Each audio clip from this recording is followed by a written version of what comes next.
Well, hey, everybody. So glad to have you here today and really glad to have my friend Tyler Reagin with us. Great mysteries of the kingdom have been solved today because I was wondering, is it Reagan? Is it Reagan? Like Locato, Locato. And now we know it's Reagan. Very Yeah, presidential of you. that's right. Uh, And I didn't know this was a kingdom mystery, as a matter of fact. that's right. That's right. So you're the first bearded president since probably Grant, but Okay, that's we'll, fair. yeah. Tyler, so glad you're taking some time with us. I'm learning that it is a big, big kingdom and a very small world. Yeah. And as much as I think everybody knows everybody, they don't. So I'd love it if you just introduce yourself and a little bit of your story, how you ended up where you are, and then we can dive into what's going on now. Yeah, for sure. Thanks for having me, William. It's good to see you. And this is actually my COVID beard. I've been married for 20 years, and my wife always said she didn't like facial hair. And then when COVID hit, it was kind of like none of us were getting in the same rooms half the time. And so I was like, well, let's just see what happens. Now I can't get rid of it. She loves it. So, who knew that after 45 years of life, I could actually grow a beard? It's pretty amazing stuff. Yeah, I grew up in Atlanta, so grew up around the South, grew up around church, and it wasn't until late in high school that I became a believer. And I'm kind of a simple person, and so for me, even in high school, I didn't have a problem with faith. I had a problem with the people that were connected to it. I didn't see a lot that were really fun, and I just thought, why would I want to limit my ability to do whatever I want and not have fun at the same time, And I was like, I don't think I want to do that. And I know that sounds shallow, but it wasn't until I found a group of believers that actually had that hope, had that life, but also were having a lot of fun. And I thought, okay, I can sign up for that. And but what's interesting is I only tell you that because it was then that some of the adults in the youth group I got connected with were all like, you should go into ministry. And I remember thinking, well, I don't think I'm gonna do that unless God actually speaks to me about it. Like that seems like something I didn't have a template for that. But what I realize now is they just saw leadership in me. And so the next, season of my life, I went to the University of Georgia, was really involved in a campus ministry that God has used to send out some amazing people that you would know, and really just kind of solidified my calling to do ministry and to serve leaders. And went to seminary at Gordon Conwell in Boston, and I remember I would run sound on Tuesdays in the chapel, and then I would lead worship on Wednesdays in chapel. And I just remember telling my wife one day, I was like, I don't know what God's going to do with all this stuff. Like, I understand production, I understand music, I love to teach.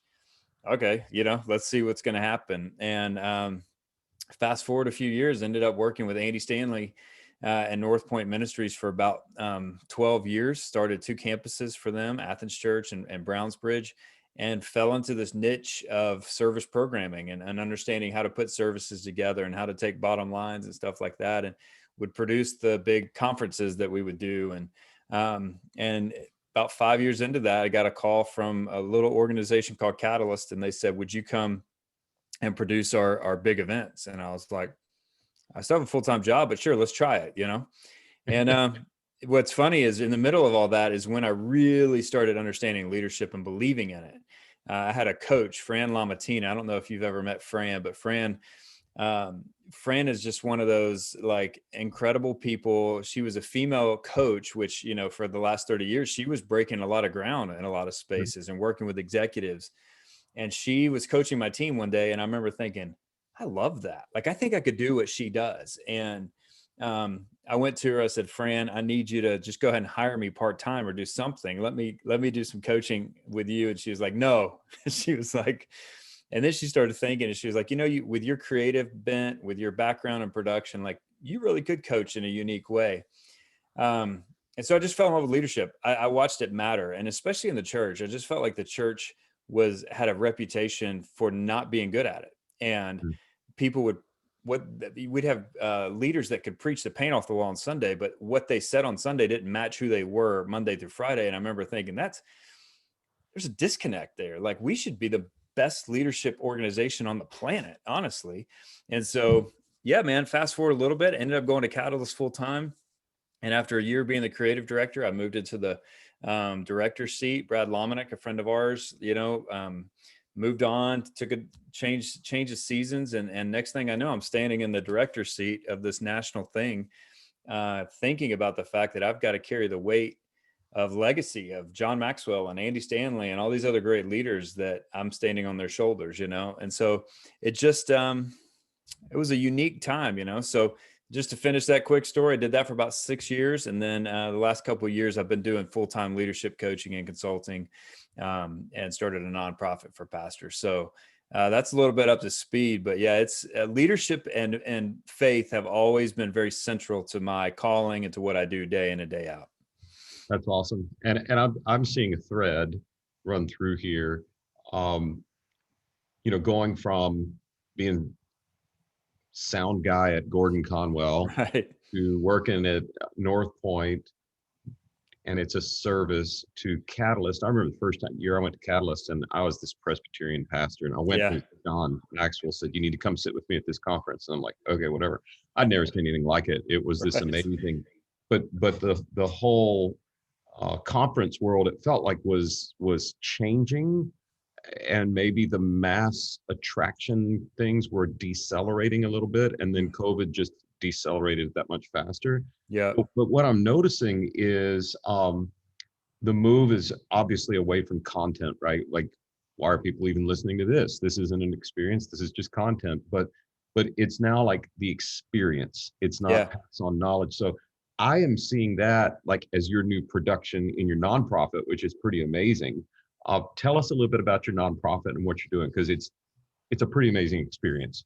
Yeah, you and I both have walked through these seasons where we've lost friends in ministry, whether it's to addiction or they've imploded or whatever. But within 12 months, I lost 3 friends to suicide who were pastors. And honestly, if I'm very, very candid, like when I left Catalyst, I was ready for a little break, I just wanted to take some time, just serve my clients well. And actually, I don't think I did this intentionally at the beginning, but I just kind of took all the network and the relationship and all the stuff I'd gained, and just put it over here for a little while. It was like, I'm just going to do this thing I know I'm good at and serve these people well. And the weekend that we had just been with a good friend of ours who was a pastor who was serving guys and pastors and telling them about a moral failure he'd had and all these things. And his name was Darren Patrick. We were with him about 4 weeks before he took his life.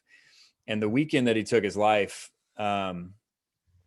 my spirit was so agitated and so unsettled. And I remember feeling like, I've got to do something about this. Like, these are my friends, and God has given me a unique relationships, network, experience to do something about this. And I've always, even when I led Catalyst, I've never been intimidated by leaders. Like, when guys like Craig Rochelle and Andy Stanley trust you with their calendars and their time and whatever, like, if you're intimidated by that, it's going to be a tricky little road to run. But it's not that I don't have crazy respect and honor. It's just, I feel like we're in this together. Do you know what I mean?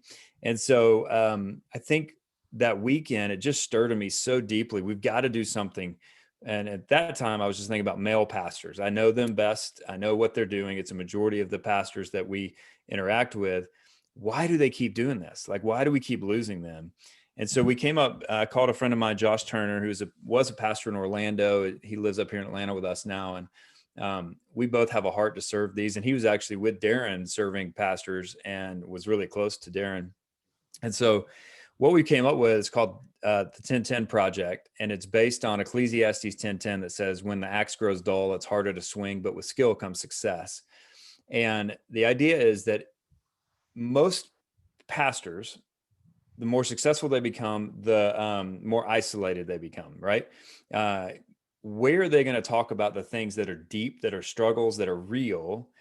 Because if you go to your elders, if they're not an extraordinary group of people, you're scared that your job is on the line. You're scared that they don't know what to do. Like, it's just a really tricky subject to talk about some of these struggles that you might be having.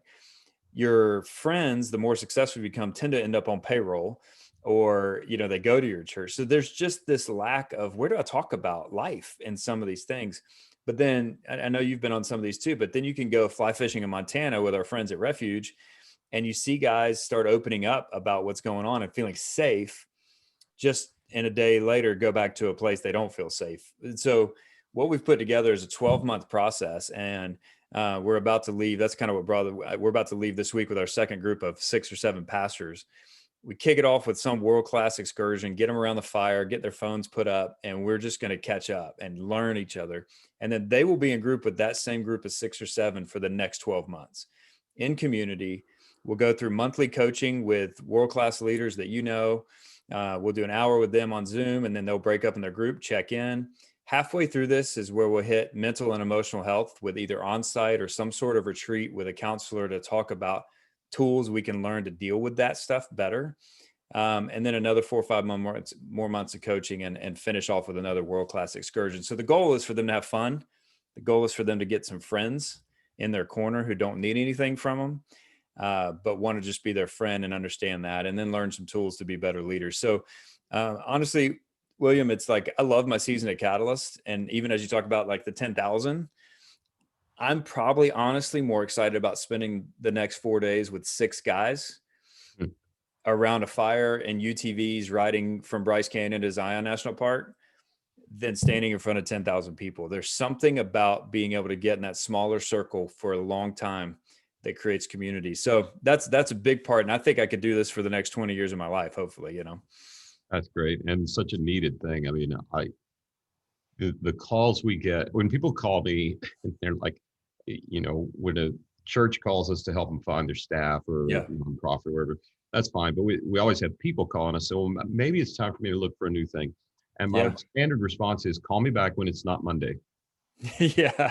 So because like the phone rings off the hook, and these guys, and it is mostly guys just by, the way it shakes out, they don't have anybody to talk to. They don't. It's so lonely. I've said if the search business dries up, we're just opening a counseling shack for. Yep.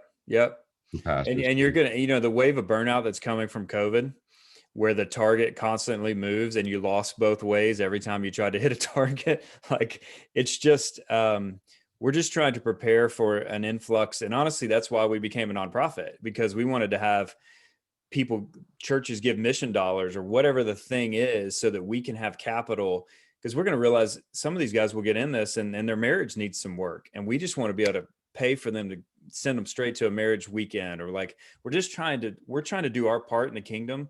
Because here's the truth.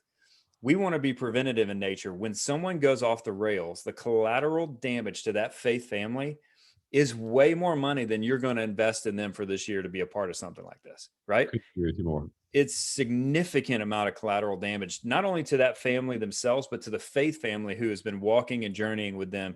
People are going to walk away from Jesus because of that.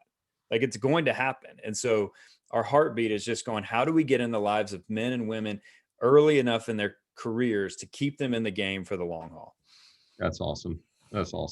Well, if people want information about how to be one of those 5 or 6, I'm sure it's not the easiest thing to get in, but where would they go to learn more? Yeah, it's just the number 10 and then the word 10. So 1010project.com. And they could just schedule a call with Josh or I, and we'll just kind of hear their story, listen to, like, we've got group leaders. We're building it out right now. We want to maybe do a Christian business leader version in the fall. We're talking about doing that because we have a lot of Christian businessmen that are going, oh my gosh, I want to be in that. I just had a Zoom call last week with three female coaches who want to do a women version of this. So we're just trying to serve the community, but we knew that male pastors was what stirred our hearts initially, and what we want to serve, make sure our process and our product is really good before we continue to spin this off in other options. But yeah, 1010project.com. That's great. So that's something you started. Yeah. Which is funny, right? Based on what it's one thing to lead something you started. It's another thing to lead stuff you didn't start. And, that was my experience in ministry. A Presbyterian pastor. Yeah.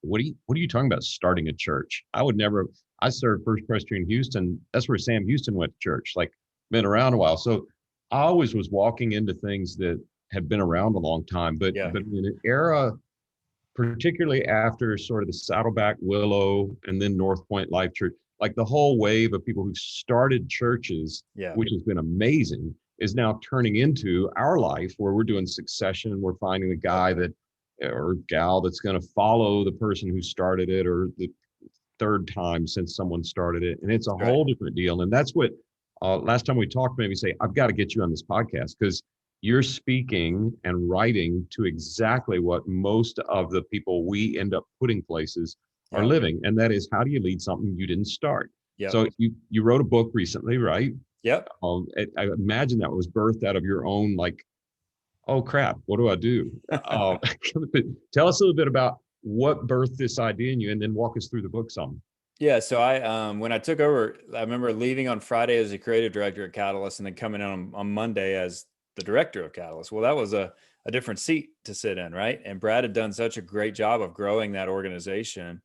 And now it's being handed to me. And I remember thinking, well, where do I pull from? What resources can I pull? Now, again, I'd spent over a decade with Andy and kind of stewarding North Point's influence and his influence. And originally this was called inheriting influence, right? It's that idea of like, I was just handed somebody else's hard work and influence and now what do I do with it? So it's not just the person sitting at the top, but quite often it's even the entry level person that's joining a team that already exists, but you're following maybe someone who got promoted and was loved, or someone who failed miserably and wasn't. And like, what are those dynamics? And so, but I remember thinking, William, there's a million resources on startup and entrepreneurship. But if I thought through my friend group, and like maybe 10% of us start something ever, like most of us step into an existing organization and an existing space. And so, take it even further to the church, good grief, you're exactly right. Over these next 10 to 15 years, the amount of founder transition to the next group is going to be significant. And if there's not intentional understanding that this is different than starting, and so, one of the things that's my favorite is in the back, I did 4 case studies, and they were with leaders that have inherited something in all different spheres. And I was just last weekend did a wedding, and Coach Buzz Williams, who's the head coach at Texas A&M, not far from you guys, basketball, men's basketball. He's a good friend of mine. And I interviewed him 100 days after taking over at Texas A&M. And because think about it, it's the perfect illustration, because he didn't recruit a single one of those players. Right. Not one of them, when they signed up to play there, had him in mind. Not one of them thought, I want Buzz Williams to come be he literally, and he was 100 days into it. And it was the 4th time he had done this at a major Division I program. And I remember just asking him, are these things I've seen or I've put into practice here, do they line up with you? And he was like, yes. And he said, the crazy part is this is worse than I thought.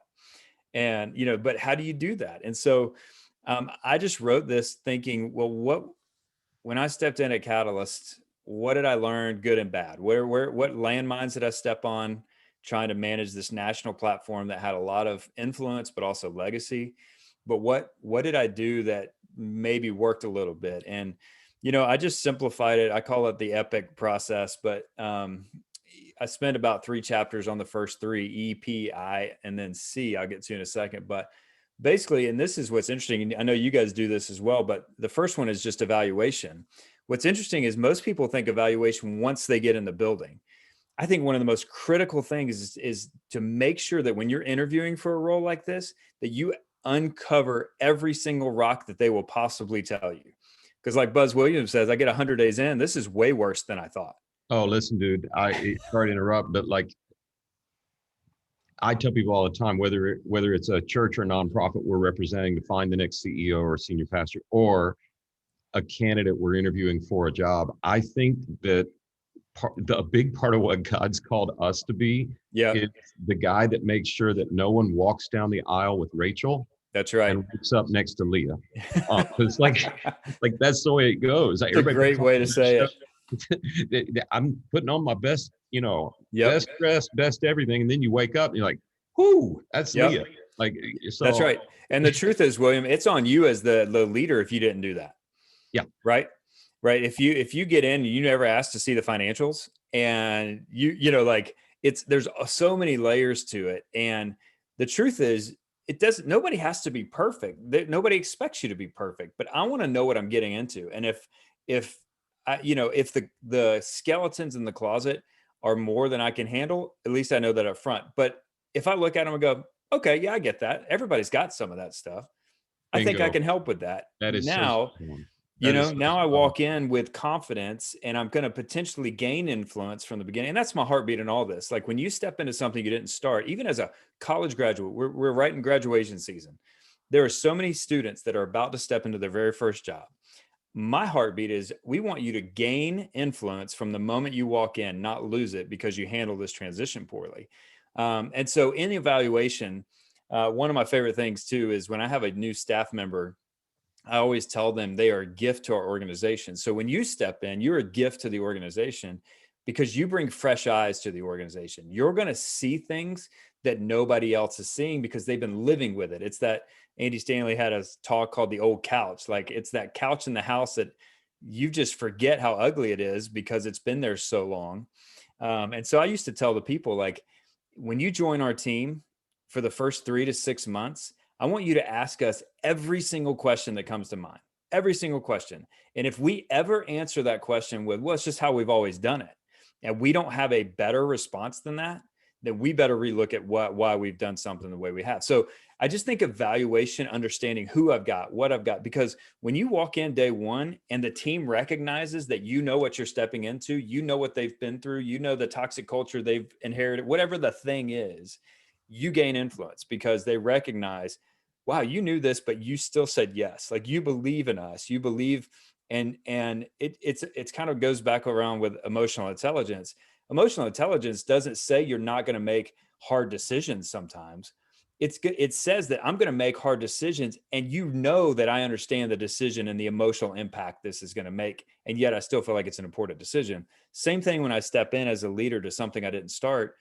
It doesn't mean it's perfect. It means that I come in understanding where I'm at and also going, how do we tweak this? How do we make it a little better? But if you come in guns blazing, new sheriff in town, you're probably going to lose influence. Now, let's be clear. We all know there's the 10% situation where you walk in and the plane is on fire and it's going down, and you've got to make some major shifts early on. And honestly, that is your opportunity to gain influence in that situation. But most of us, that's not the case. Most of us, it's either just somebody moved on, we've stepped in, somebody retired, somebody got promoted, whatever the thing may be, or it's just a new position that's been increased. And so gaining those influence by understanding what you're walking into is mission critical. Now, it's interesting. I talk about in the first chapter the fruit of the spirit, and obviously faith that's kind of led my leadership for years. But William, imagine that you have a new staff member joining this week at Vanderbloemen, and they come in exhibiting the fruit of the spirit. Even 4 of them, right? Like they're kind, they're gentle in their approach, they have some self-control, and they are loving towards the people around them. I think you and I would both agree that's a pretty good start to step into something you didn't, and yet we overcomplicate it. Well, let's add so many layers of leadership on top. No, like seriously, if you come in with that kind of posture, I think you're gonna probably do well. Well, one of the fruit of the spirit is patience. If there is one fruit that is most fleshly and most not natural, it's got to be patience, right?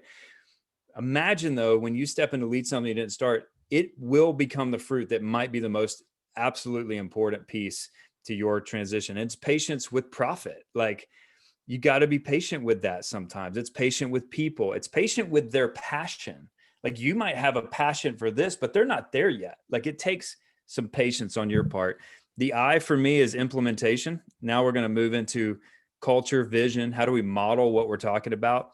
And then the last one, the C for epic, is just care. And this is something you guys do incredibly well. And it's something that I would say it's not a process. It's not a step in the process. It is the framework everything else sits on.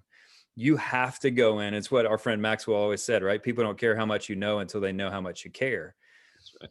If you come in and you don't care for the people, for the passion, for the profit, the place, if you don't care for that, you don't hold it in your hand very gingerly and steward it to the best of your ability, you're not going to gain influence and you will not be successful in that situation. Even when you do hard things and make hard decisions, if you do it because you've built up a reservoir of care, you will actually have grace to pull from for that. So I really try to keep it as simple as I know how. And I even, I got a 2-star review on Amazon. The guy said this book's too simple. And I'm thinking maybe that's my best review of the whole thing. Because I just think leadership people like to hear themselves talk, myself included. But I just think let's just keep it as basic as we know how, which is recognize that leadership is about people. And maybe recognize that you need to go start something if you don't want to walk through that process. Yeah, that's There's true. some people that, it's hilarious to me. You know, we had the honor of helping Willow figure out what to do after Bill left Right. earlier than he thought. And such an amazing church, and it had an influence on me. And people, the whole American church was pulling for that process. Like the Yep. number of pastors that called me, like, I wouldn't have started my church without da, da, da, da. Yep. So then they'd get to the part where they were telling me who they think ought to go there. I'm like, oh my, oh boy, no, no, no, no, no. They need to go start a church. They need to go Right. they need to go start a church. Right. It's a unique calling. It really is. I think people ought to read your book and ought to be asking themselves the question, is this what I'm called to? Yep. Because it's different, William. It's different. It's a different deal. That patience thing. I mean, people are like, oh, I'm patient. You know, the word patient means, it means suffering. It's Right.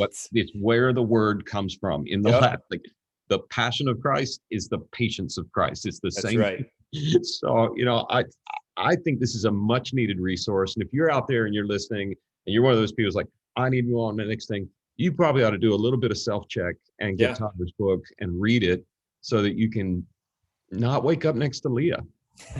You know, and if you're one of those people who's like, oh man, we got this church, it's been around for a while and we're thinking of hiring somebody, but don't be ashamed to show them the warts. Yep. No one gets into ministry. You know what I want to do? I want to go work for a perfect organization, so I'm going to become a pastor. Yep. No, said no one. You No know, one.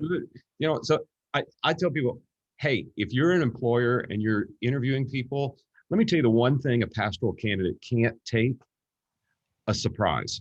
Nope. That's all. Don't worry about the warts. Just don't surprise them. Yeah. You know? Just shoot them straight.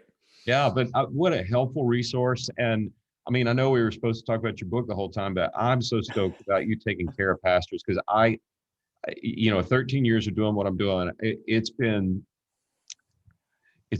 sad to see where, and nobody goes into ministry saying, I think I want to blow up my life. Right. Like, nobody does that, but it happens. And I go home from work some days just saying, Jesus, you have the most fascinating taste in brides.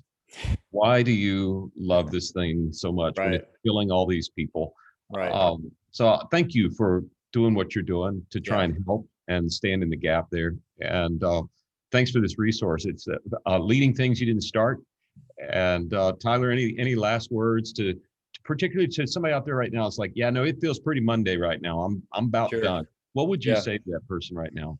You know, it's funny. I remember in seminary, one of our, I think he was our spiritual formation guy. He said, you know, I always tell the guys coming through seminary, don't ever schedule a day off on Monday because, like, I think at that time, like 50% of affairs for pastors happened on the Monday after the Sunday because they weren't working. It's like, do office stuff, whatever. But like, you got to have a ramp. Here's what I would say to all of us, really, William, and I would say to you, I'm so grateful for the ministry that you guys have, and there's a weight that sits on pastors and leaders, and you know, a lot of people use that adage that it's lonely at the top. Well, it's only lonely if you make it lonely. The only piece of leadership that's lonely, honestly, is the weight that you carry. Like, nobody understands 24 hours a day thinking about that and thinking about that. They go home and they go to work, right? Or they're not doing that like you do. Like even with 1010, like I think about it more than anybody ever will. Josh and I live and breathe it. We think about it. We carry that weight, but we're not lonely. Like we sit in community with each other when we feel weight. And that's what we literally, that one of our groups from the first pastoral trip that we took in February that, you know, is halfway through their year now, we text about 3 days a week. And it's a guy saying, hey, guys, this week was rough. Would you pray for this? I just need to know there's a group of people with me, supporting me. You know, one of our friends is transitioning their church and moving. Like, that's a big deal. And knowing that he's got a group of people around him to support him. And so that's what I would say is that if you're isolated, it is not better to get more isolated. If you are not in community with people who don't need something from you, then you need to find that. And so, unfortunately, most people in ministry, they don't have friends outside of their local church, and they've got to find those. And so I'm just grateful that you and I both are kingdom leaders that are just trying to serve the big C church and don't care who gets the credit. And That's right. That's really the heartbeat that God's called me to. And even after that little season where I buried the talent, I felt like the Lord said, "Hey, you need to," and I intentionally buried it, but he said, "Pull that back out and do what you can to serve my people." And I'm like, okay, so we're just kind of stepping in obedience, and we watch God do some cool stuff. Well, it's so good. And I would just say to you that are listening, I've said forever, the great wound the pandemic left us was being alone. Yep. And I was listening to a message, because I'm a sermon junkie, Yeah. by one of our mutual friends he said he got sucked into watching some Netflix thing on all the predators of the world, like the, killer whales Yeah. and he said, he never really realized it, but the one thing they all have in common is they prey on the isolated. Mm. And they look for the weak and the isolated, not the strong. And the enemy wants you to be alone. So if you're feeling alone, you need to reach out to Tyler, reach out to Project 1010, find somebody. It's not good to be alone. So, Tyler, thanks for what you're doing, man. I appreciate you making time. I know you're busy. And hey, thanks for solving the kingdom mystery for me. It's Reagin. No problem, William. Thanks for having me. All right, man. Take care.